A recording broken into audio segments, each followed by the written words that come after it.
Students, welcome to my YouTube channel. तो बच्चों, आज की इस वीडियो में हम करेंगे क्लास 6 की मैथ एक्सरसाइज 10.1 का क्वेश्चन सेकंड और थर्ड। बच्चों, इस वीडियो में हम कवर करेंगे, ठीक है, समझेंगे हम।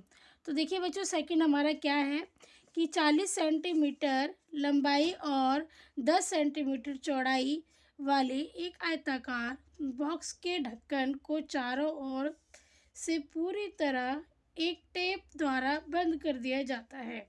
आवश्यक टेप की लंबाई ज्ञात कीजिए। तो बच्चों, हमारा क्वेश्चन क्या है? हमारे क्वेश्चन में ये है कि एक जैसे ये आयताकार बॉक्स है, ठीक है, एक आयताकार ये हमारा बॉक्स है। अब इसको क्या करना है, चारों तरफ से एक टेप द्वारा बंद कर दिया जाता है। चारों तरफ से टेप द्वारा बंद कर दिया जाता है, ठीक है। ये आयताकार बॉक्स का एक ढक्कन है, ओके, और इसी को ही चारों तरफ से टेप से बंद कर दिया जाता है। तो इसमें क्या निकालना है? परिमाप ही निकालना है हमें। चारों तरफ से बंद कर दिया जाता है, तो इसमें क्या है क्वेश्चन में कि आवश्यक टेप की लंबाई ज्ञात कीजिए। आवश्यक टेप की मतलब टेप की हमें लंबाई ज्ञात करनी है, ठीक है। तो इसमें परिमाप ही तो निकालना है, बाउंड्री का ही तो परिमाप निकाला जाता है। बच्चों, इसके आंसर को देखिए हम कैसे करेंगे। हम यहाँ पे लिखेंगे कि पहले लिख लेते हैं हम यहाँ पे, आंसर हमारा सेकंड है, ठीक है बच्चों। अब हमें क्या आवश्यक टेप की लंबाई बच्चों इसमें निकालनी है, ठीक है बच्चों। तो हम यहाँ पे लिखेंगे कि आवश्यक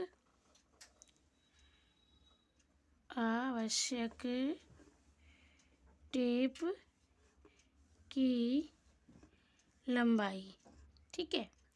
अब हमें इसमें परिमापी तो निकालना था, वो एक आयत था, उसका हमें परिमाप निकालना है चारों तरफ की ढक्कन के। हमें चारों तरफ से मतलब आयत के ढक्कन को चारों तरफ से हमें टेप से कवर करना है। तो हमें वही टेप की लंबाई निकालनी है। तो हम यहाँ पे लिख देंगे कि आयत का परिमाप, इसमें तो यही तो निकालना है ना हमें कि चारों तरफ से कितना टेप लगेगा ढक्कन को कवर करने का, ठीक है।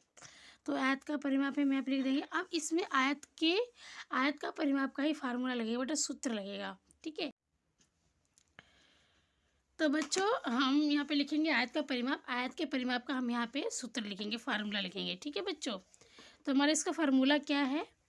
2 जमा लंबाई और जमा चौड़ाई, ठीक है बच्चों। तो जैसा कि आपको पता है, इसमें हमारी लंबाई क्या थी बच्चों? 40 सेंटीमीटर हमारी इसमें लंबाई थी और 10 सेंटीमीटर इसमें हमारी चौड़ाई थी, है ना।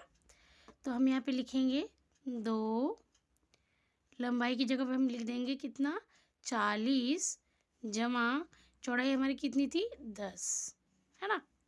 फिर बराबर में 2, 40 और 10 कितने हो गए बच्चों? 50 हो गया। 50 को 2 से आप गुणा कर दोगे, 50 दूनी कितना हो जाएगा आपका? 100, ठीक है ना। 50 दूनी कितना हो जाएगा बच्चों? 100। तो ये 100 सेंटीमीटर, 100 सेंटीमीटर हमारा क्या हो गया?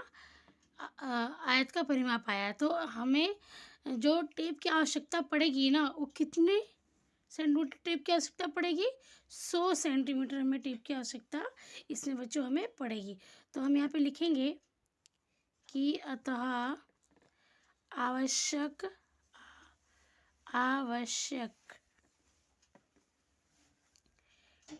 टेप की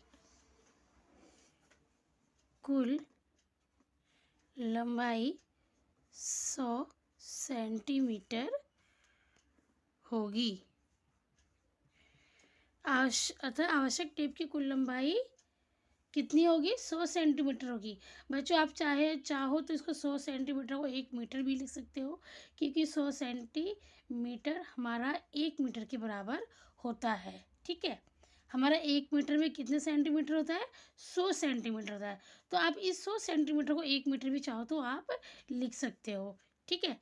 हम यहाँ पर बच्चों हम लिख सकते हैं कि 100 सेंटीमीटर बराबर 1 मीटर, ठीक है। तो चाहो तो आप इस 100 सेंटीमीटर 1 मीटर भी लिख सकते हो। तो ये हो गया बच्चों हमारा सेकंड का आंसर।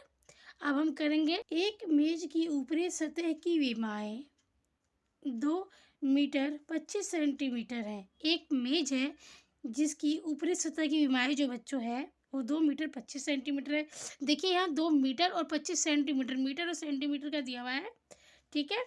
और 1 मीटर 50 सेंटीमीटर है। मेज की ऊपरी सतह का परिमाप ज्ञात कीजिए। हमें इसमें क्या करना है बच्चों, मेज की ऊपरी सतह का परिमाप ज्ञात करना है। तो देखिए हम इसको कैसे करेंगे कि मेज की ऊपरी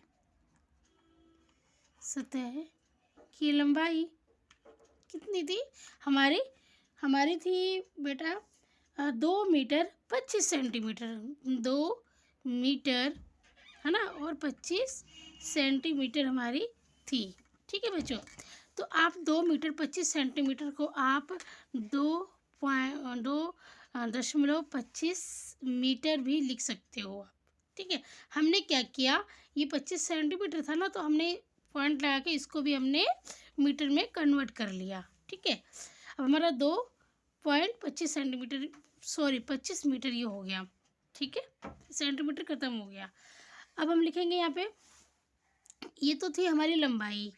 अब ये मेज की ऊपरी सतह की यहाँ पे क्या है, चौड़ाई है। जो सेकंड वाला जो माप दिया हुआ है हमें चौड़ाई दिया हुआ है, तो सेकंड माप क्या है हमारा है, सेकंड माप है 1 मीटर 50 सेंटीमीटर है ना, 1 मीटर 50, सॉरी मैंने फिर यहाँ पे इक्वल टू डाल दिया, ये नहीं डालेंगे हम इक्वल टू, ठीक है। हमें यहाँ लिखना 50 सेंटीमीटर, 50 सेंटीमीटर, 1 मीटर 50 सेंटीमीटर है। मेज की ऊपरी सतह की जो दूसरी विमाएं हैं ना वो कितनी है, 1 मीटर 50 सेंटीमीटर है। तो इसको मैं 1.50 मीटर लिख सकती हूँ ना, लिख सकती हूँ मैं इसको। तो बच्चों अब हमें क्या निकालना है इसमें, हमें इसमें निकालना है मतलब इसका हमें क्या निकालना है, मेज के ऊपरी सतह का परिमाप ज्ञात करो। हमें परिमाप ज्ञात करना, तो हम यहाँ पे लिखेंगे कि मेज की ऊपरी सतह का परिमाप है ना बच्चों। तो परिमाप आपको जैसे पता है कि परिमाप का फार्मूला क्या होता है, अभी हमने किया भी था इस वाले में। परिमाप का हमारा फार्मूला होता है बच्चों 2 गुणे लंबाई जमा चौड़ाई, यही तो होता है हमारा। अभी तो हमने यही वाला फार्मूला यहाँ पे अपनाया है ना, यही यूज़ किया है हमने। तो अभी यहाँ पे 2 तो हम लिख देंगे, हमारे 25, ठीक है, 2 क्या था हमारा 25 था। अब जमा चौड़ाई कितनी है हमारी 1.50, ठीक है। अब हम क्या करेंगे, इन दोनों को प्लस कर लेंगे। आप इन दोनों को प्लस करोगे तो आपका आ जाएगा, देखो यहाँ पे कुछ भी नहीं तो हम यहाँ पे गुणा डाल देंगे और यहाँ पे हमारा आ जाएगा 3.75। देखिए ये 5 के नीचे 0 आएगा तो 5 का 5 आ गया, 5 और 2 ये 7 आ गया, दशमलव से पहले, दशमलव नीचे 0.2 और 1 ये 3 आ गया, ठीक है। तो हमारा इतना आ गया। अब आप अगर इन दोनों को आप गुणा करोगे तो गुणा करने पे आपका ये आएगा 7.50 सेंटीमीटर। सॉरी यहाँ पे मीटर आएगा, सेंटीमीटर नहीं आएगा, क्योंकि हमने यहाँ पे मीटर में कन्वर्ट कर लिया है, ठीक है। तो ये आ जाएगा 7.50 मीटर, ठीक है। आप इसको 7.5 भी बोल सकते हो, क्योंकि दशमलव के बाद 0 की कोई वैल्यू नहीं होती, तो इसको 7.5 मीटर भी हम बच्चों बोल सकते हैं। तो अब यहाँ पे हम लिखेंगे कि मेज की ऊपरी सतह का परिमाप कितना है, 7.5 मीटर है, ठीक है। अतः मेज की ऊपरी सतह का परिमाप 7.5 मीटर है। और क्वेश्चन में बच्चों हमसे यही पूछा था, ठीक है, कि मेज की ऊपरी सतह का परिमाप ज्ञात करो, जो हमने निकाल दिया। समझ में आ गया बच्चों? तो उम्मीद करती हूँ कि आपको ये क्वेश्चन सेकेंड और ये थर्ड बहुत अच्छे से समझ में आया होगा। तो बच्चों अगर अच्छे से समझ में आया तो प्लीज़ वीडियो को लाइक ज़रूर कीजिए, और चैनल पे नए हैं तो सब्सक्राइब करके बेल आइकन पे प्रेस कर लेना, ताकि जब भी नई वीडियो अपलोड होती है तो सबसे पहले आपके पास नोटिफिकेशन उसका बच्चों पहुंच जाए। ठीक है बच्चों, धन्यवाद।